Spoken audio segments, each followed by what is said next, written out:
Prescribed alternatives is a harm reduction measure that was introduced by the province during the COVID-19 pandemic, aimed at reducing overdose deaths by replacing illicit drugs with regulated substances like opioids and stimulants. As of Tuesday, BC now requires patients in the program to consume their medication under supervision by a pharmacist or other regulated health professionals. The province says the change is designed to reduce resale or sharing of prescribed drugs on the street. I'm fine with the changes that are made for people that are diverting the substances.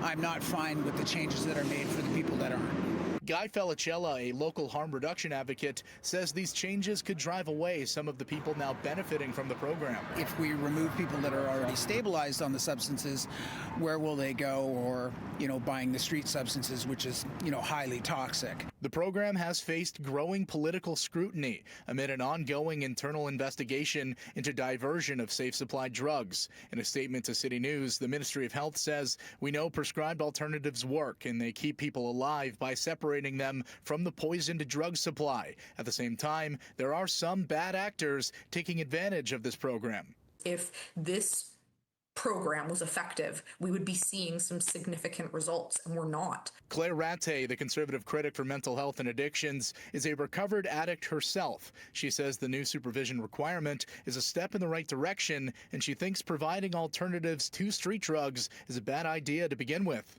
If this program existed before I went to treatment, I know myself well enough to know that the likelihood is I would still be, homeless on the downtown east side doing drugs, if not dead. While there's debate over the effectiveness of prescribed alternatives among those using unregulated street drugs, there were 150 deaths in October of this year.